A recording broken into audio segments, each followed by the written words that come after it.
Hey guys, this is a little Thanksgiving foraging for a wild food meal. I'm out here with the Wooded Beardsman and it's Canadian Thanksgiving weekend. We're out and about in the woods and looking for things to eat. Probably starting with some mushrooms. I'm also looking around to see if there are acorns still out for stockpiling for my big wild year. And we're in a likely spot for them. I hear a blue jay and a white-throated sparrow, but the blue jays are acorn specialists, so when I hear blue jays making a big racket in an area with oak trees, I always get a little bit hopeful I'm gonna find some acorns. So throw that in the old pack basket and keep on looking. I also noticed that there are a lot of honey mushrooms out. So this area was recently logged and there are lots of the honey mushrooms. These guys are a little bit too big though. I like to pick them when they're smaller, so I'm hoping to find some more like those where the caps are still small. There's a nice acorn here too.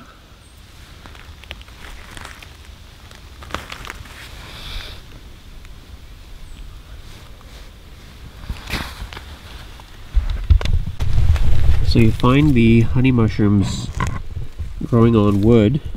They're a parasite of the trees and they can infect them and kill them. They come out in the cool weather, so they're called honey mushrooms because of their honey color tones on the cap. The other features that I look for are growing on wood and in clusters. Then they also often have this ring on the stipe and sometimes a little bit of dropping my gun, velvetyness or hairiness on the cap.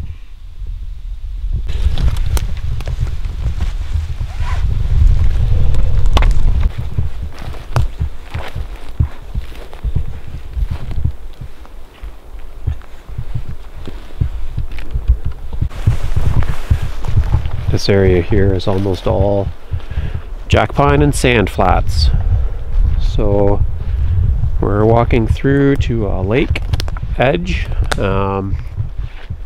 looking for grouse and then just keeping our eyes peeled for other goodies on the way. Here's an interesting toothed mushroom. I'm actually not too sure what this guy is. I'll maybe throw it in my bag to identify later. Same as these guys here. I noticed they're fruiting in a really huge abundance right now. They've got like a pointy middle to the cap. They're gilled.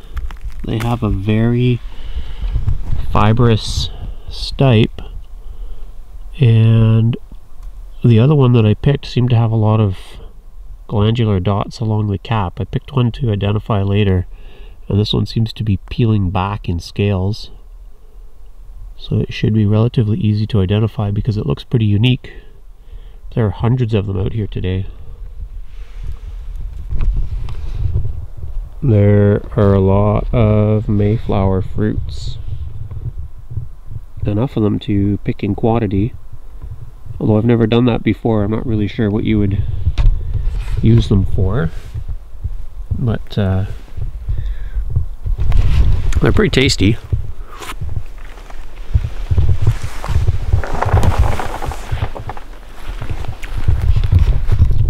They kind of stain your fingers a bit.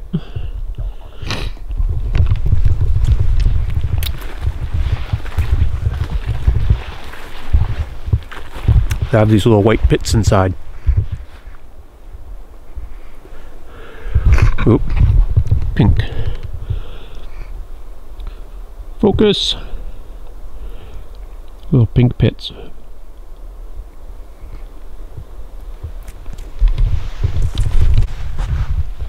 There are lots of little mushrooms coming up in this little sandy piece, but look what else has been here. a moose walking along to the sand pit. And some litter. Throw that in the backpack too. Pick some of this wintergreen to dry for the big wild year, because we won't be drinking caffeinated tea or coffee or espressos or cappuccinos or anything interesting like that. We'll be drinking other interesting things like wintergreen tea and lots of other herbal teas.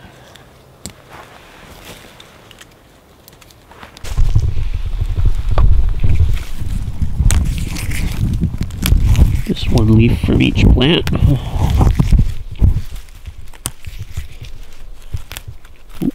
That one wants to come up from the roots.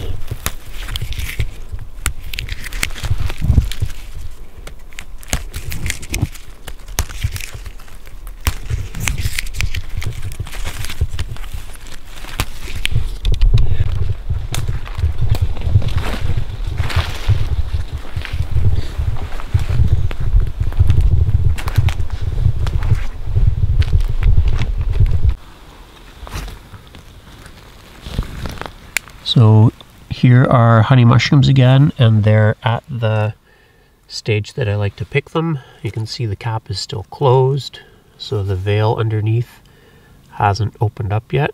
I'll just strip it away with my knife there so you can see the gills underneath are still, whoops, still nice and white. So these guys are at the perfect age for harvesting and eating. Now these ones are growing under a white spruce, so because of that, I'm going to make sure that I do a parboiling in an open pan. People say that the ones growing under conifers are a different species than the ones growing under hardwoods, like the oak ones I picked earlier. And so to avoid any issues around stomach upset, I'll just make sure that these guys get a good parboiling. So here's a nice handful of honey mushroom caps. There's some honey mushrooms at the back that have been eaten, just like the last bunch that I picked. And looking around, we've found different mushrooms hung up in the branches of the trees, so the red squirrels are picking and setting them up to dry for storage. That's the Wooded Beardsman's hand pointing at the mushroom. These guys are in good shape, and I'll grab a bunch of these as well for our bucket, which has only so many mushrooms in it at this point. Here is a squirrel's pile of jack pine cones. Nice little tidy pile of them. I'd really like to find is a nice tidy pile of hazelnuts or acorns. Get that squirrel working for me. We're empty-handed for birds. We had a very thorough check through the woods here because we got a little bit turned around. Actually, about 180 degrees turned around. We did a couple of circles, and then what we started to do, because I didn't have my compass with me, which is kind of unusual, we just started lining trees. So we'd pick a tree, line it up with another tree. You walk to that tree, make sure you keep checking over your shoulder so you recognize the tree you started at. You line them up, and then you pick another tree up ahead of you, walk to that tree, keep an eye on the tree behind you. Once you get to your new tree, you line it up with the one behind, pick a new tree in the front. And if you do that, it should generally prevent you from walking a circle. If you do walk a circle, it would be a really, really big circle. And I knew that where we were lost in a relatively small forest. Might have been maybe like a square kilometer, right? Okay. Something like that. So we were able to find our way out and about. So we're all good.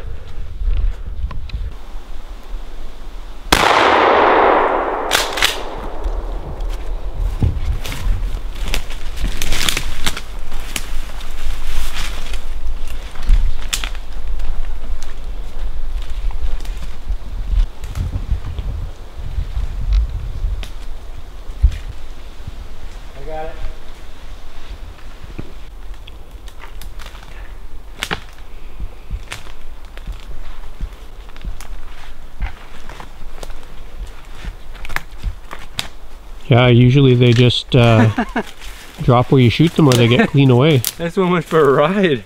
Just ran and then fell, eh? Yeah. It was the only reason I could find it because it was flopping around a little bit still. Oh, okay. It was just fluttering there. Cool. Nice one. Yeah. Too many puffballs to resist. So we'll pick a few handfuls of these guys. There's some faint bear tracks. Oh, that one's pretty good there. And then more newish moose tracks cutting across the sand. There's even a wolf or a dog or a coyote track here. Sand pits are great for seeing who's around.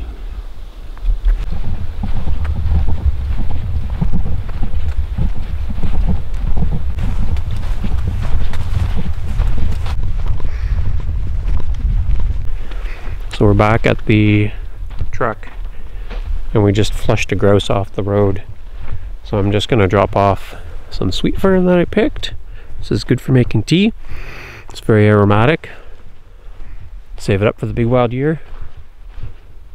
And I'm gonna drop my backpack. And we're gonna chase that grouse. We're in a good grousey spot here, so we're gonna tackle two different things. Chris is headed out after some grouse and I am digging some burdock to put away for the big wild year. We haven't gotten a lot of root crop stuff yet, so I really wanted to pick some since I saw a bunch of it here. It seemed like it was worth spending a bit of time digging a few out. So here we are. I'd like to fill a bucket. It's got these big leaves, thick root. It's pretty fibrous at the top here. It's more tender towards the bottom. And burdock is a biennial, so in the first year you just get these basal leaves. They put all their energy down into the root, and in the second year they send up their flowering stalk, and it has thistles which have hooks on them to aid in their transport. They stick to things and get carried along. Okay, so I got a little bit sweaty doing it, but there's about 10 pounds of burdock root of varying shapes, sizes, and lengths, and that's going to be saved up for the big wild year. So probably in a different video you'll see some of the cleaning and then the preparation of this. I think we're going to dehydrate it into flakes, but I'm not sure yet. So that's my haul of burdock root, about 10 pounds or so, various shapes and sizes. And you'll have to stay tuned for another video where I'll show preparation of those roots, and we're not quite sure what we'll do with them yet, but it might be drying them. I think there used to be an old farm or a logging base here way back in the day, and it's all grown in, but that's partly why there's so much burdock. There's also a lot of hawthorn. So the hawthorn has these big spines. See that big spine? It's very, very stiff, and has in some years enormous quantities of berries. These ones are in various conditions, but I'm going to pick through. There's a whole field of this over there. I'm going to pick through and grab some berries and hopefully also bag a few grouse. So here's a partial accounting of what we collected today. I picked Pearly Everlasting, Sweet Fern, a whole pail of burdock root. That was a good score today. I started picking hawthorns and I ended up switching to rose hips. So they're in there. Chris brought some wild apples and shot the grouse. There's a pie pumpkin from his garden. We picked puffballs and honey mushrooms. There are some acorns from a spot I was scouting out, and there's also some maple sugar that Chris made, and some, basically this is like a bear gravy, so it's bear fat and juice. And we're gonna put together a mostly wild food meal.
Skinned the grouse, now you're skinning the pumpkins. That's right.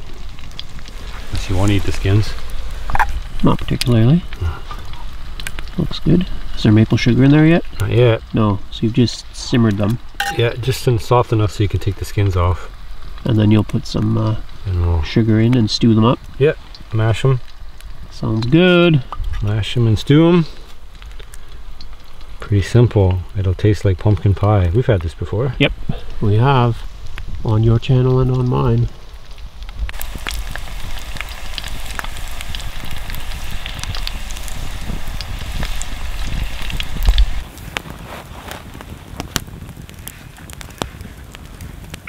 So, we've got, good. It is grouse, bear, mushrooms, pumpkin, maple sugar. There's a good variety. It's a complete meal, as far as I'm All the concerned. food groups. Yeah. Cooked in the wild on this fire. After a long day of looking around for animals, and hey, look, evening primrose. Might harvest some of that for my big wild year. Oh, got the root with it too. I'll put it here with the. Look at all that maple sugar. Chris just donated that to my big wild year next year. But it's a good use. So today we were able to, we brought a couple things, but we foraged for a bunch of our foods, and then there's all the extra that I collected to sock away for next year. So it was a pretty productive day and an adventurous one. We got lost a little bit for a while. Explored some new territory on purpose by accident. Came to the conclusion that there are no grouse there. Not one grouse. And the weather turned out okay in the end. Yeah, it was kind of. It was Wet supposed at to the be start. supposed to be sunny. It was supposed to be a clear sunny day, and then we get this junk. But it didn't rain. It only like a little bit of spitting. Yeah. We got wet when we got lost because I was trying to keep a straight line through the bush because I knew where we were. If we kept a straight line, we would hit a road. But if we didn't, we might just wander in circles for a long time, which is pretty frustrating. And then to keep a straight line, sometimes you have to walk through stuff that you might otherwise walk around. It was just like being a sponge in a car wash or something. Yeah, it's not so much the rain, it's just wet grass and wet brush, and Yeah, then it just gets all on you. all the spruce branches just giving you all their water. and then you start to feel cold. Yeah. My feet are still wet. So that's a wrap for here. There's other footage and other commentary and other video on the Wooded Beardsman channel. You can go over there. If you like what you see here, you can subscribe. Not to the Wooded Beardsman, he doesn't care. You can subscribe to me though, the more the merrier. And I'm trying to get a good good following for the big wild year. So some support in that project would be great, because I always have questions for you guys and I like to show you what we're up to and what we're doing.